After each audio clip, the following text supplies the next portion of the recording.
Namaskar दोस्तों, welcome to channel Toxicology on board. Today in this video we'll be discussing another DABT topic, that is generic drug development. Something related to ANDA will be discussing. Uh, in this video I am not discussing any question from the ABT recertification question paper, but when I went through ABT recertification question papers, one question with respect to IND, one question with respect to some 180 day exclusivity they have asked. Other than that, I haven't find any questions on either 505B filing or J filing or K type of filing. But since that whatever the question papers which I have are very old type of questions, maybe in the recent 2020 to 2026, they might have asked some questions with respect to drug development. So we'll only discuss in this video important points that we can remember with respect to generic drug development if in exam it comes, because with respect to IND already many questions have come. So if in case ANDA or generic drug development any question comes, you should be able to answer in the exam. So let's directly important points we'll discuss. First is generic drugs. First, you have to understand what is investigational drug, what is innovator drug, what is reference listed drug, what is generic drug. So, generic drugs are ethical prophylaxis drugs for which the patent has expired. So, there will be one innovator will be there who will be spending years of like around 20, more than close to 20 years, more than 20 years of his research time on certain molecule. He has a patent rights towards that molecule. Once the patent gets expired, other generic companies they can come into the market, they can fetch. So again there will be a competition also in that. The first come first will be given some kind of a leverage will be given. So there are a lot of things are there with respect to regulatory filing. So once the patent has expired, so these generic companies can come into the market and start manufacturing this drug, and other companies can proceed to quantify and market the drug entities under a new trade name. Okay, this is very very important. So majorly all big companies, whether it is Dr. Reddy's or Sun Pharma or whatever it is, who are not preparing this innovator drug, and the innovator is from the US or some other European company is there, and they're waiting. Once the patent is expired, these companies they wait and they start preparing before the 1 year before the patent start gets expired. They start preparing, collecting the data that they will go for filing. That is 505B1 filing or J filing, like that they will be doing. So types of filing, types of exclusivity rights, 180 day or pediatric exclusivity, all those I have done one video separately. So I'll give the link in the description. You can go back and check. So the path to the ANDA, that is abbreviated new drug application. So what is that you have to see? 505. Next slide also will see which one, either B or J or K, that we'll see. Next, all approved products, both innovator and generic, are listed in the orange book. So as I told in my previous videos also, please read about different types of book. What is red book? What is purple book? What is orange book? Like that some books are there with respect to pharmaceuticals. So that you read. Orange books will contain the list of all innovator as well as this generic drugs which have been approved for marketing. The FDA approved drug products with therapeutic equivalence evaluation. So this list of all these drugs will be given in this particular orange book. Next slide I will show you what is that orange book. Next, ANDA are generally not required to include preclinical studies. Now, the patent is expired. Innovator has already done battery of toxicology tests. So this generic company, for example, generic company A is there. So they need not repeat entire set of toxicology studies. They need not do again 28 day, 3 month, 90 day, or 1 year study, or cancer study, or segment 1, 2, 3 reproductive toxicology study, genotoxic studies. All these studies again this generic company need not repeat them. Okay, so not required. ANDAs are generally not required to include preclinical or clinical data, that is phase 1 data or phase 2 data, to establish safety and efficacy, because this whatever this generic company is manufacturing, no, it is similar to that of that is innovator product, that is reference listed drug. So both are, you have to establish a bioequivalence, means the amount of drug released from the innovator should be equal to the one whichever the generic product you are manufacturing. Once you are able to establish the bioequivalence, then there is no need to conduct any additional studies, either in the case of clinical or preclinical, to establish any efficacy or safety. Again, you have to understand 3R principle is coming into picture. Doing any kind of new studies, if it is not going to add any new information, or in the it is not adding anything with respect to safety and efficacy. No need of repeating any kind of studies. That is the thing, that is the added advantage that regulatory agency, whether it is FDA, EMA, or Canada, Japan, whatever it is, these regulatory agencies are giving to the generic companies. And another thing that you have to remember with respect to generic company, Hatch-Waxman Act also, you please remember, read it. We have Kefauver-Harris amendment will be there. Remember which year, mainly what was introduced for the sake of efficacy. Now we have this Hatch-Waxman Act which gives added advantage to the generic companies to come into the market, and the patients or the general population can have these drugs at a lower rate than that of the innovator drug. So these are the acts related questions also you try to remember. What is the act and what is the significance? Why that act was coming to existence? Okay. Then next, rather they must show bioequivalence. As I told you, no need of doing additional safety or efficacy to establish. No need of doing preclinical studies or clinical studies. If you are able to successfully establish the bioequivalence between the reference listed drug, that is innovator, and the generic drug, then that is that data is sufficient for your regulatory filing. Comparable rates of absorption in healthy volunteers. Okay, this is you have to remember. Maybe here don't get confused, it is not patient, it is healthy volunteers. Next, this is the generic version that is the generic version must deliver the same amount of active ingredient. For example, I have 500 mg of innovator drug, and if it is releasing around 450 mg of API, and I am preparing a generic, there is a certain X company and it is a generic company and it is preparing 500 mg, and it is also should release the same amount of that is for example 450 mg of the API in the circulation, that is plasma or serum sample. So like that, so the generic version must deliver the same amount of active ingredient into the patient bloodstream in the same amount of time is also very important. That is the reason we are going to establish bioequivalence. PK studies are very going are going to have a major role. So amount of the time as the innovator drug, if this innovator drug is able to deliver this out of 500 mg of the tablet, if it is able to deliver 450 mg in 5 minutes, and this is also doing in equal time or less than time, like that it should be comparable, then only your regulatory body will give you approval to that particular generic drug. Okay, in accordance with the 1984 Hatch-Waxman Act. As I told you, you have to remember the year and what is the purpose of this particular act. And these Hatch and Waxman are the two the congressmen in the case of America, politicians who have signed this one. That's why the name comes from Hatch-Waxman Act.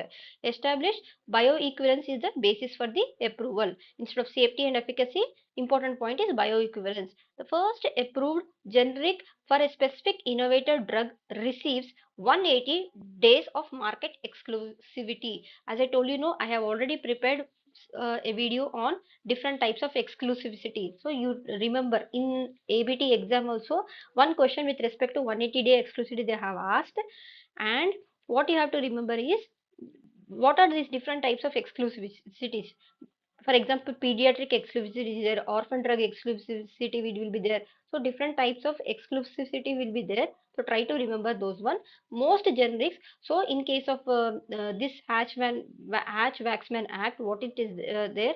In continuation with this only, if there is an innovator drug and that particular drug X is there, it is patent is expiring in this year. For example, in this year 2026 June, and there is some generic company who is trying to manufacture, waiting for that patent to get expired so that they can manufacture the generic version of that particular drug X.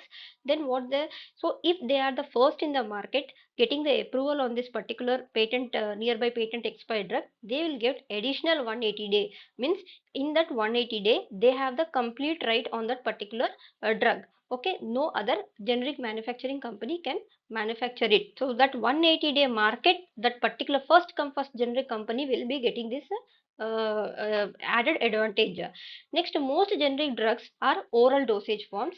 Okay, in the United States, 90% of the prescriptions are filled with generic drugs. Okay, now we'll see, as I told you, this is the orange book. Please pause the video and try to read what is red book, what is orange book, what is purple book, make a notes. If possible, in future I will make a video on different types of books. So this orange book will explain. Go to FDA website, you will get this one. So this is therapeutic equivalence evaluation. They contain FDA approved, whether it is innovator drug or generic drugs. All the listed drugs will be mentioned in this particular orange book.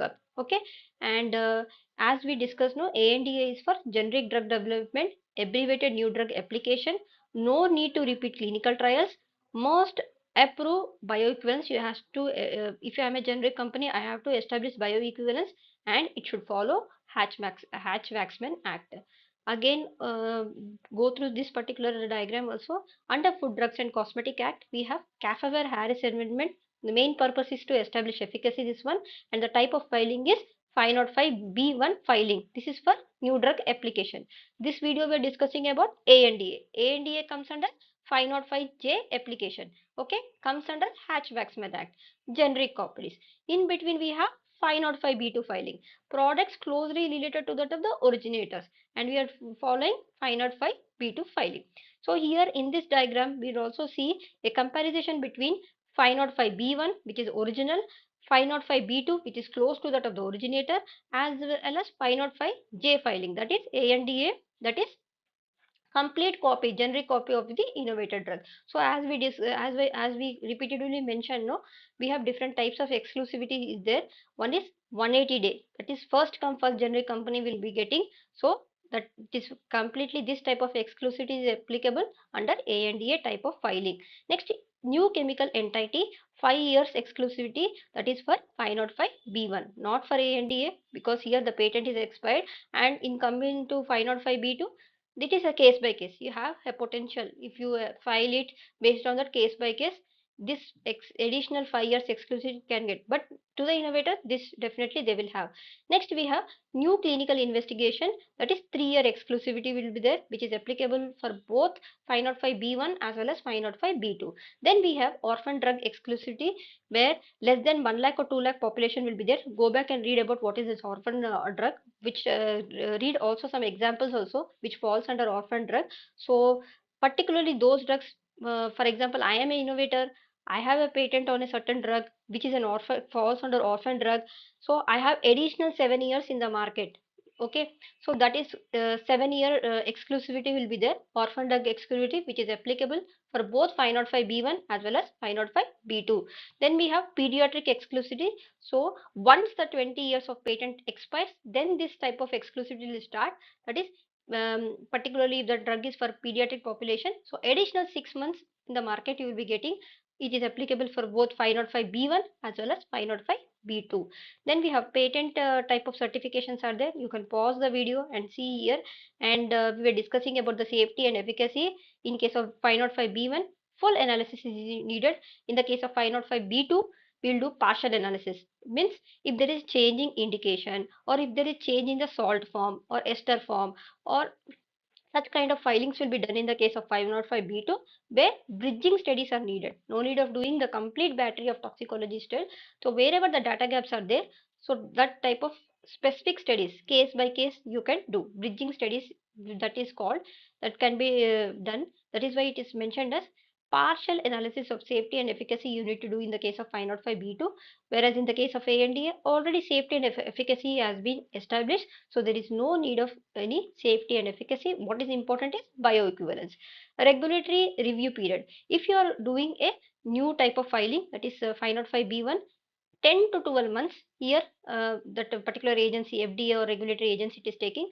505(b)(2) also almost approximate, it is taking 10 to 12 months, whereas in the case of ANDA it is taking more time, that is 15 to 24 months, like around almost 1 year it is taking the time.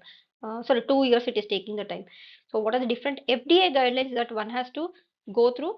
Please read PDUFA with respect to 505 and 505(b)(2), and generic whatever the drug the guidelines are there, no, with respect to ANDA, you read. So pause the video, go back and read both these two guidelines, check FDA guidelines.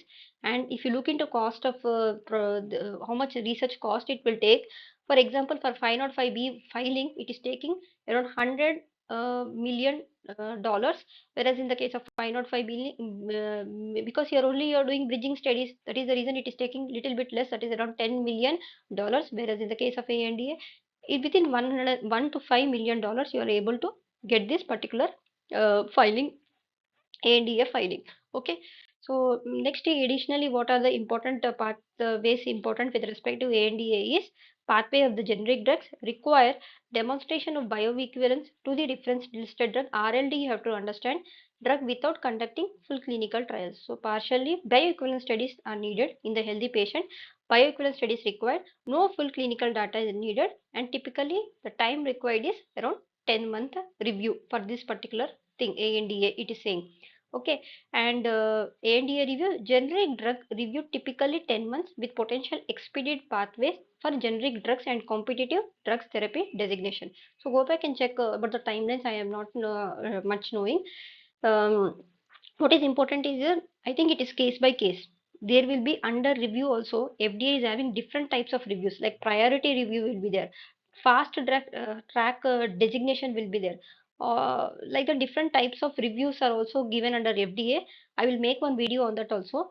Four types of review will be there: priority review, fast track designation given to that particular type of filing. So previously in ABT they have never asked any question, but knowing, getting awareness of this particular type of filing and FDA review, like in addition to type A, type 1 meetings, pre-IND meetings, how it is important, this type of uh, review is also very, very important, because it will save the time and it will allow the drug to enter into the market as early as possible. Okay, thank you so much. Be curious. For any questions, you can always write a mail to arya.priyanka @gmail.com. See, what we have read in this particular video is that we have discussed about ANDA, we have discussed about Hatch-Waxman Act, we have discussed about the drug exclusive, different types of drug exclusivity, what is the importance of bioequivalence, what is RLD, what is Orange Book. These things we have read it. Okay, all the best for your exam.